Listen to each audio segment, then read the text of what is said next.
आज के व्यस्त ज़िंदगी में हर कोई रिलैक्स होने के लिए अलग अलग सामाजिक प्रोग्राम्स, फंक्शंस, रेस्टोरेंट आदि में रिलैक्स होने के लिए जाते हैं और इसी रिलैक्सेशन के माध्यम से कई बार हमें एक अपॉर्चुनिटी मिलता है अनलिमिटेड फूड का। और इसी अनलिमिटेड फूड के अपॉर्चुनिटी को लेने के लिए कई बार हम एक बहुत बड़ी गलती कर लेते हैं, वो है ओवर ईटिंग।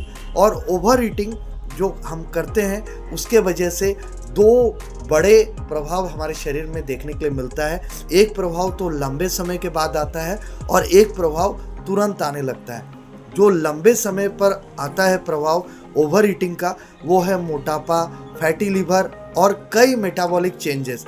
लेकिन कई ऐसे प्रभाव होते हैं जो ओवर ईटिंग या अति मात्रा में खाना खाने के तुरंत बाद में सामने आते हैं। मेरे अपने क्लिनिक्स में भी ऐसे कई पेशेंट आते हैं जो अभी थोड़ी देर बाद किसी शादी में बहुत ज़्यादा खा के आए हैं या किसी रेस्टोरेंट में बहुत दबा करके गले तक खा करके आए हैं। तो आज मैं शॉर्ट टर्म इफ़ेक्ट के बारे में बात करूंगा इस वीडियो में। ओवर ईटिंग के शॉर्ट टर्म इफ़ेक्ट क्या हो सकते हैं इस वीडियो में जानते हैं। सबसे पहला है एब्डोमिनल ब्लोटिंग होकर के लेथार्जी, पेट फूल करके थकावट महसूस हो सकता है ओवर ईटिंग के लोगों को।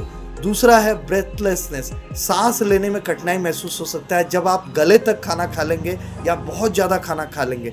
Acid reflux, gastroesophageal reflux disorder के सिम्टम्स पैदा हो सकते हैं। स्टमक एसिड गले तक आ सकते हैं, सीने में जलन आदि बढ़ सकता है। पल्पिटेशन, हार्ट बीट बढ़ जाएगा, रेसिंग कार के जैसे तेज धड़कन होने लगेगा जब बहुत ज़्यादा आप खाना खा लेंगे। बहुत ज़्यादा खाना खाने से बीपी एलिवेट हो सकता है, रक्तचाप बढ़ सकता है, हाई बीपी बन सकता है।